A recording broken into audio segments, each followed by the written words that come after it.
We shall now address our premier edition of Tax Solutions. This is a presentation of CPA Adil Baloch from Montgomery Village in Montgomery County, Maryland.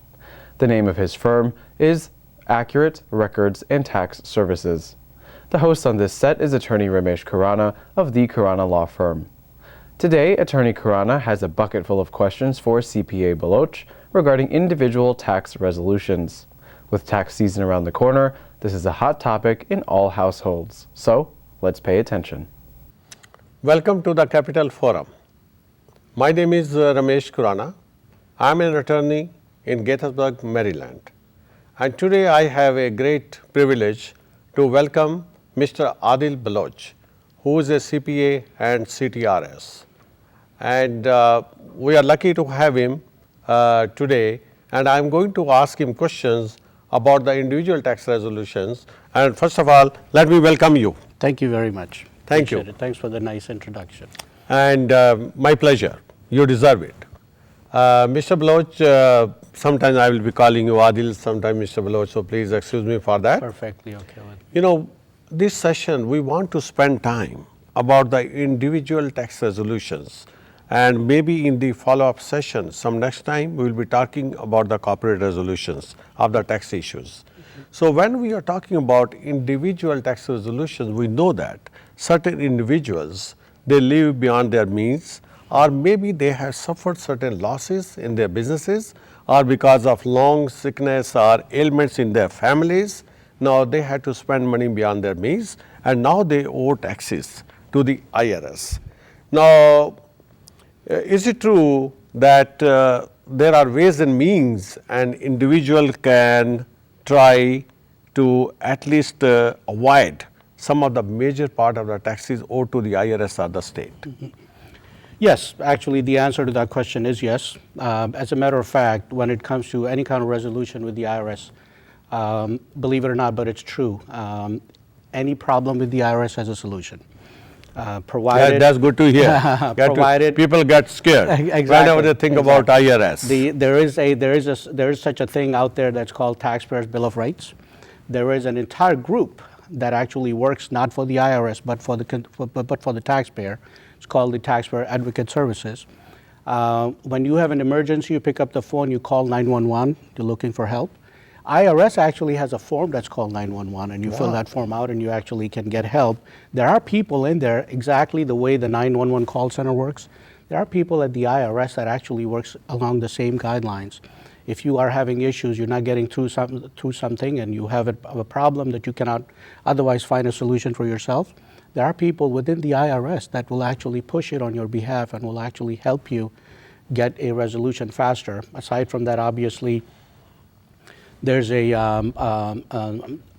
people who have designations above and beyond the CPA designation, like the Certified Tax Resolution Specialist, who understand, who actually have gone for a specialization within the specialization.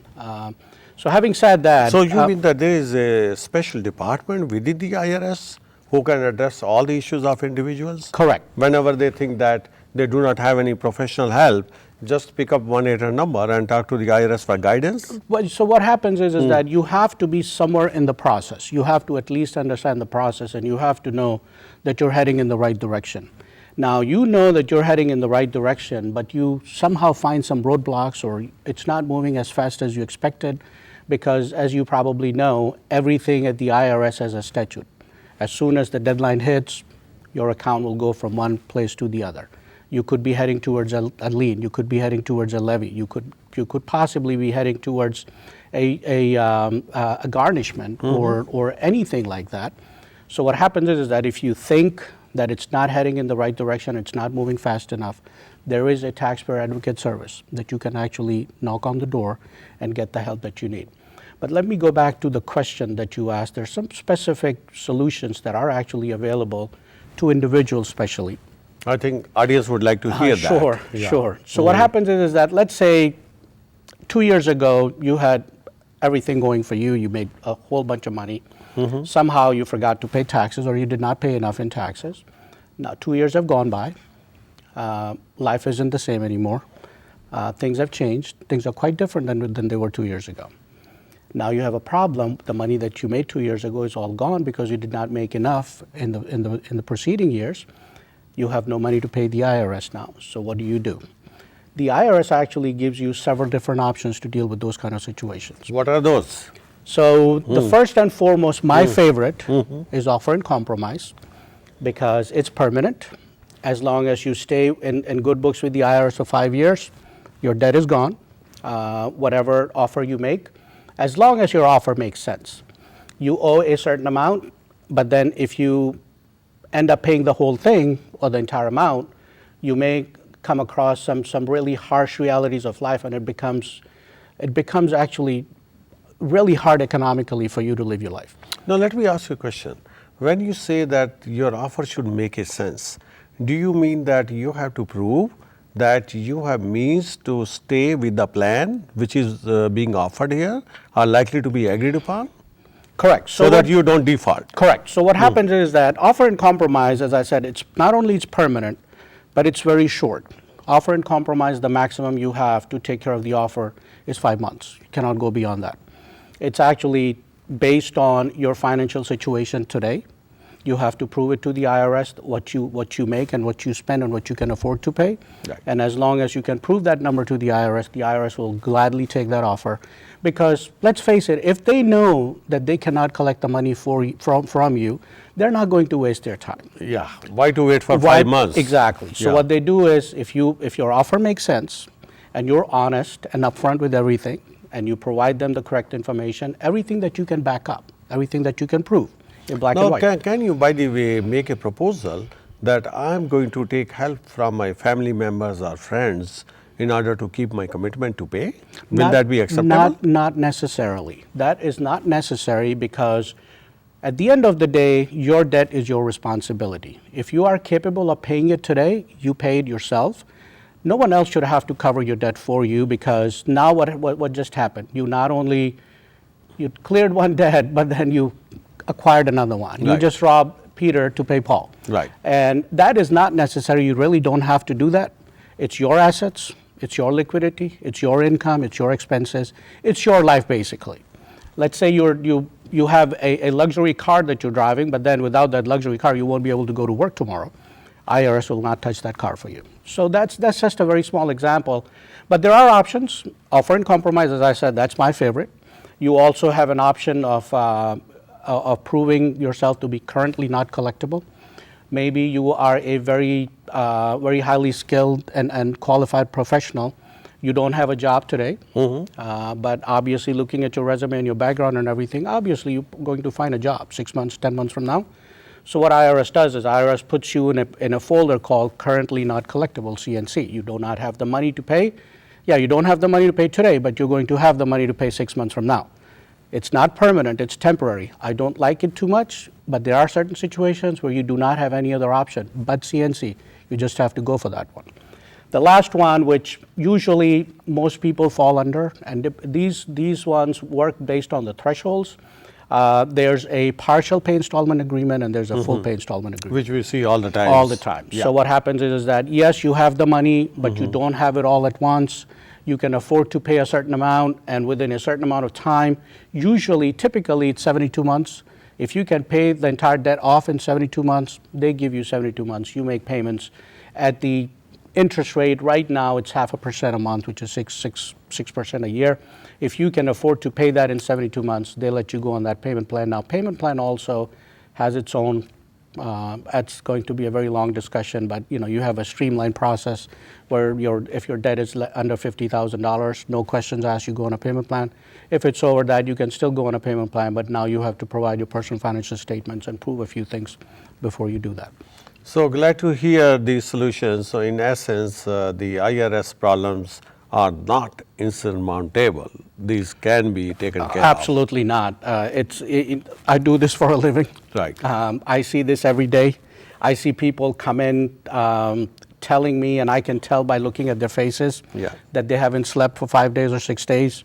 And right after we have the conversation and they sign a power of attorney, I can tell that they will go back, and the first thing they're going to do is they're going to go to bed and get some sleep. That's true. So there are solutions to the problems. It's just that you have to be at the right place, you have to know the right person, and you have to approach it correctly based on what the law provides. And Adil, in your presentation, you talked about three words. Now, these were levy, and other was lien, and third one was the garnishment. Now, can you explain for the benefit of the audience what is the difference among these three terms? Okay, so so lien, which is a more permanent permanent kind of a Charge. for lack of a better word. That's a more of a permanent kind of a charge that can be placed on your assets. What that means is that you cannot do anything with that asset. If it's your primary residence, cannot be refinanced, you cannot sell it, you can't do anything with it unless the lien comes off. Right.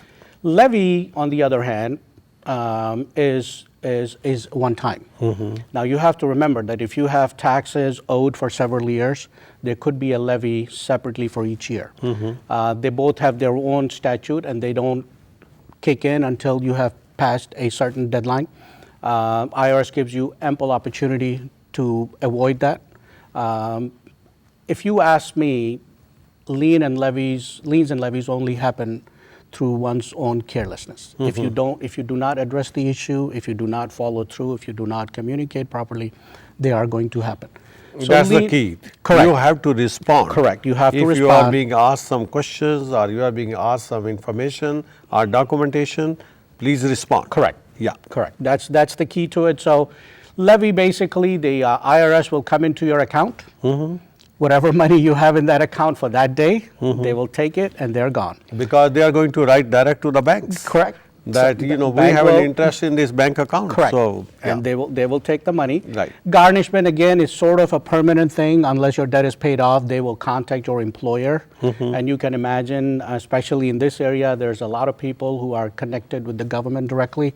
It is rather easy, I call it piece of cake for the IRS to actually tap on the door and say, okay, for such and such person actually owes us money. So it's a direct transfer between two departments. And you don't even see that money. The money goes away. Again, it gets to that point only through one's own carelessness. You really cannot justify that. It is something that can easily be avoided.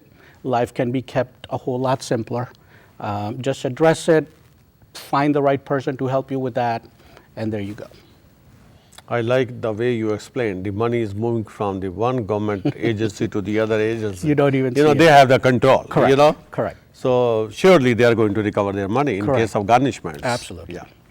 Now, we would like you to explain the terms injured spouse and the innocent spouse in terms of IRS liens or garnishments. That's a very good yeah. point. Actually, two completely different concepts. If you look at the meaning of the words themselves, you have to keep in mind that they're both financial, they're both monetary, has nothing to do with a physical injury or anything like that. An injured spouse is someone whose money, whose refund was actually taken away because the other spouse owed some money. I had a refund coming, but my spouse had some child support that they did not pay, or they had some other judgment against them from prior years. Now we're filing a joint return. My refund is actually going because my spouse actually owed that money from years ago. That makes me injured. So are they filing separate tax returns Not now? necessarily.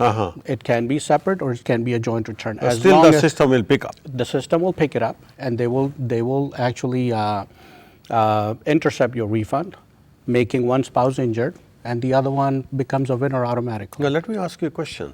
When the IRS wants to exercise this right against the innocent spouse, do they give any notice to the innocent spouse?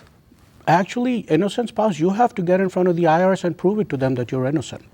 The IRS So will take onus the is money. on you. Onus is on you. It's on you. You have to proactively deal with it. If you think that you have been wronged by your spouse, there's certain conditions that apply in both the cases. You don't necessarily have to be married or living together for certain conditions, and in others you have to be married. You have to be staying together. Again, any competent, knowledgeable professional who understands these things will be able to help you.